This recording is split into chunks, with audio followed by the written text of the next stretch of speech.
साबुदाणा कोणत्याही क्वालिटीचा असू देत, तरी देखील आता आपली देखील साबुदाणा खिचडी अगदी छान अशी मोकळी सुटसुटीत, अजिबात लगदा न होता तयार होणार आहे. कारण आज मी या ठिकाणी तुम्हाला एकूण एक टिप्स सांगितलेला आहे. साबुदाणा कसा भिजवायचा, त्यामध्ये दाण्यांचा कूट किती टाकायचा, कधी टाकायचा, पाण्याचं प्रमाण किती घ्यायचं, अशा एकूण एक प्रश्नांची आज उत्तरे तुम्हाला मिळणार आहे. रेसिपी तुम्हाला माहितीच आहे, फक्त गरज आहे ती टिप्सची. त्यामुळे अजिबात वेळ वाया न घालविता लगेच रेसिपीला सुरुवात करूयात. तर आज आपण 4 व्यक्तींना पुरेल इतकी साबुदाणा खिचडी बनवतोय. त्याकरिता 1 वाटी, वजनी प्रमाणात 250 ते 300 ग्रॅम साबुदाणा घेतलाय. हा आपल्याला अगदी हलकासा भाजून घ्यायचा आहे, म्हणजेच गरम करून घ्यायचा आहे. जास्तही रंग परतेपर्यंत भाजायचं नाही आहे. फक्त गरम केला की बस झालं. बघा या पद्धतीने हातांना थोडीशी उष्णता जाणवते, गरमपणा जाणवतोय. लगेचच हे गॅसवरून खाली उतरवून घेऊयात आणि हा साबुदाणा भिजवून घेऊयात. त्याकरता एक थोडंसं पसरट आकाराचं भांडं घ्यायचं आणि साबुदाणा छान असा थंडच करून घ्यायचा आहे. तर बघा काही वेळात साबुदाणा पूर्णतः थंड झालाय. आता हा आपण भिजत घालणार आहोत. लक्षात घ्या, साबुदाणा थंड झाल्यानंतरच पुढील कृती करायची आहे. आता यामध्ये साधारणतः तांब्याभर पाणी टाकले, अगदी हलक्या हाताने घोळवून घेतला. जास्त चोळायची देखील गरज नाहीये. यामध्ये बऱ्यापैकी प्रमाणामध्ये स्टार्च असतं, तेच आपण काढून टाकणार आहोत. त्याकरिता हे फक्त 10 ते 15 मिनिटे असंच सोडलं होतं. 10 ते 15 मिनिटानंतर यातील संपूर्ण पाणी काढून टाकलंय. आता यामध्ये पुन्हा एकदा पाणी टाकायचे. तर आता यावेळेला कमी प्रमाणात पाणी घालायचे. साधारणतः 1 वाटी साबुदाणा होता, त्याकरिता 1च वाटी पाणी घातलं. संपूर्ण साबुदाणा व्यवस्थित बुडालाय. आता यावर झाकण ठेवूयात आणि रात्रभर किंवा मग कमीत कमी 2 ते 3 तासाकरता हे साईडला ठेवून देऊयात. आता दुसऱ्या दिवशी सकाळी आपला साबुदाणा बघा काय मस्त 3 पट फुललाय. अगदी व्यवस्थित मऊसूत भिजला गेलाय, ना चिवट झालाय ना कच्चाच राहिलाय. अगदी व्यवस्थित भिजला गेलाय. बघा या पद्धतीने एखादा साबुदाणा बोटांवर दाबून बघायचा. साबुदाणा व्यवस्थित भिजलाय. आता हा आपण मोकळा करून घेऊयात, कारण याचे थोडेसे गोळे तयार झालेले असतात आणि आपण असेच खिचडीमध्ये वापरू शकत नाही, नाहीतर मग आपली खिचडी अगदी परफेक्ट तयार होणार नाही. तर बघा या पद्धतीने संपूर्ण साबुदाणा मोकळा करून घेतला. लगेचच पुढील कृतीकडे वळूयात. आता घेऊयात एक कच्चा बटाटा. बटाट्याचं प्रमाण तुम्ही कमी अधिक करू शकता. वजनी प्रमाणात साधारणतः 30 ते 40 ग्रॅम असेल. हा व्यवस्थित साळून घेतला. आता याचे छोटे छोटेसे तुकडे करून घेऊयात. माझ्या मुलाला थोडेसे मोठ्या साईजचे तुकडे आवडतात, कारण त्याला ते उचलून खायला सोपं पडतं. म्हणून मी थोडेसे मोठ्या साईजचे याचे काप तयार करून घेते. तुम्ही थोडेसे पातळ साईजचेही काप करू शकता, जेणेकरून बटाटा पटकन परतला जाईल. यामुळे तुमचा वेळ आणि गॅस दोन्हींची बचत होईल. बरेच जण खिचडीमध्ये उकडलेला बटाटा देखील वापरतात, तर तसं देखील तुम्ही करू शकता. बटाटा चिरून झाला, लगेच हा पाण्यामध्ये टाकूयात, जेणेकरून यातील एक्स्ट्राचं स्टार्च जे आहे ते देखील निघून जाईल आणि याचा रंग देखील बदलणार नाही. आता यासोबत चिरून घेऊयात हिरव्या मिरच्या. मिरच्यांऐवजी तुम्ही हिरवी मिरचीची पेस्ट देखील वापरू शकता.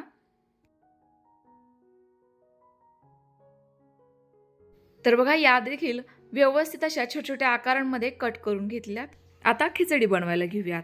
त्याकरिता एक थोडीशी पसरट आकाराची आणि जाड बुडाची कढई घ्यायची. यामध्ये टाकूयात 3 चमचे तूप. तुपाऐवजी शेंगदाणा तेलही वापरू शकता. तूप हलका गरम झालं, लगेच यामध्ये बारीक चिरलेल्या मिरच्या टाकूयात. मिरच्या अगोदर जर तुम्ही उपवासाला जिरे खात असाल तर ते देखील तुम्ही टाकू शकता. यावर अगदी थोडंसं पाव चमचा मीठ टाकलं. मीठ टाकल्यामुळे मिरच्या व्यवस्थित परतल्या जातात आणि चवीला देखील जास्तच खमंग लागतात. आता या आपण हलक्याशा तळून घेऊयात. मिरच्यांना हलकेसे डाग पडलेले आहेत. लगेचच हे बटाट्याचे काप टाकूयात. यांतील एक्स्ट्राचं पाणी पूर्णतः काढून टाकलंय. व्यवस्थित बटाटा निथळून घेतलाय. बटाट्यामधील पूर्णतः स्टार्च निघाल्यामुळे आता बटाटा अजिबात कढईला करपणार नाहीये. आता हा आपण छान असा हलवत व्यवस्थित असा तळून घेऊयात. मीठ अगोदर टाकलेलं असल्यामुळे आता यावेळेला मीठ टाकण्याची गरज नाहीये. आता यावर झाकण ठेवूयात आणि कमी गॅसवर बटाटा छान असा शिजवून घेऊयात. साधारणतः 5 ते 7 मिनिटांनंतर आता झाकण खोलून बघतेय. मध्ये देखील 1 ते 2 वेळेला मी हा बटाटा अलटपलट करून दिला होता. तर बघा किती मस्त असा क्रिस्पीसा आपला हा बटाटा परतला गेलाय. व्यवस्थित शिजला देखील गेलाय. लगेचच टाकूयात हा मोकळा करून घेतलेला साबुदाणा. बरेच जण बटाटे परतल्यानंतर लगेचच शेंगदाण्याचा कूट टाकता, तर तसं केल्यामुळे संपूर्ण शेंगदाण्याचा कूट बटाट्याला चिकटतो, कारण बटाटे हे थोडेसे तुपकट झालेले असतात. तर असं न करता पहिले साबुदाणा टाकला की साबुदाण्याला एक छान अशी तुपाची कोटिंग तयार होते, त्यामुळे साबुदाणा व्यवस्थित परतलाही जातो आणि त्याचसोबत तो मोकळा सुटसुटीतही तयार होतो. तर तुम्ही ही टिप्स नक्की वापरा. आणि काही जण तर या साबुदाण्यामध्ये पहिले शेंगदाणा कूट ॲड करतात, मिक्स करतात आणि नंतर तो परतवतात. तर तसं देखील तुम्ही करू शकता. पण त्या पद्धतीमध्ये ना बऱ्याचदा साबुदाणा कढईला करपतो, तो व्यवस्थित परतला जात नाही. त्यामुळे ही पद्धत तर मला सर्वात बेस्ट वाटते. आता साबुदाणा व्यवस्थित मी मिक्स करून घेतलाय, व्यवस्थित हलवून घेतलाय. आता यावर झाकण ठेवते आणि फक्त 3 मिनिटे वाफ काढून घेते. तोपर्यंत इकडे मी शेंगदाणे घेतले आहेत, साधारणतः अर्धा ते पाऊण वाटी आहे. वजनी प्रमाणामध्ये 150 ग्रॅम. हे शेंगदाणे मी खमंग भाजून यांची साल देखील काढून घेतली आहे. आता हे आपण मिक्सरच्या भांड्यात टाकूयात आणि थोडंसं जाडसर दळून घेऊयात.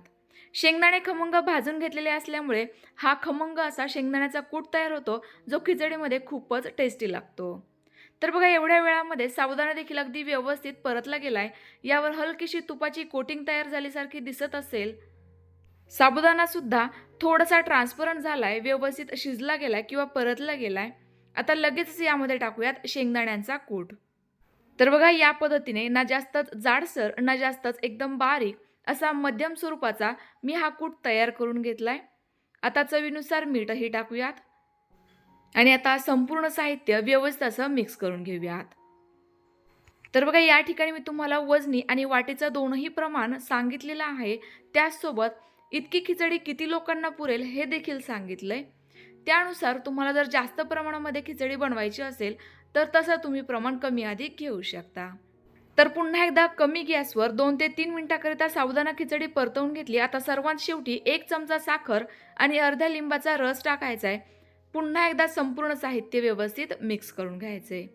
लिंबाचा रस, साखर आवर्जून घाला, यामुळे खिचडीला टेस्ट आणखी जास्त छान येईल. तर अजून जरा वेळ आपण हे असंच हलवत परतवून घेऊयात. संपूर्ण साहित्य अगदी व्यवस्थितरित्या मिक्स झालं आहे. शेंगदाण्याचा कूट देखील परफेक्ट झाला आहे.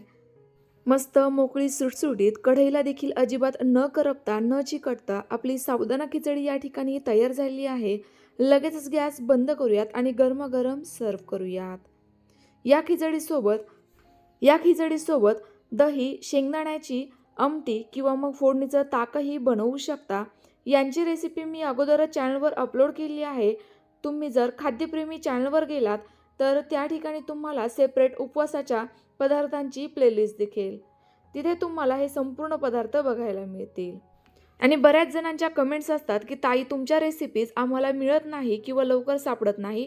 तर त्यांच्याकरिता यूट्यूबमध्ये गेल्यानंतर सर्चमध्ये जाऊन त्या पदार्थाचं नाव आणि त्यापुढे खाद्यप्रेमी असं लिहिलं तर तुम्हाला माझे हे रेसिपीज लगेचच मिळत जातील. आजची या सांगितलेल्या एकूण एक टिप्स नक्कीच परिपूर्ण आहे, त्यामुळे तुम्ही देखील नक्की वापर करा. आणि तयार केलेली साबुदाणा खिचडी कशी वाटली कमेंट्स करून नक्की कळवा. रेसिपी आवडल्यास लाईक करा, जास्तीत जास्त शेअर करा. पुन्हा भेटूया तुमच्याच आवडत्या छानशा नवीन रेसिपीसोबत. तोपर्यंत तुम्हाला यानंतर कोणती रेसिपी बघायला आवडेल हे कमेंट्स करून जरूर कळवा. Bye bye.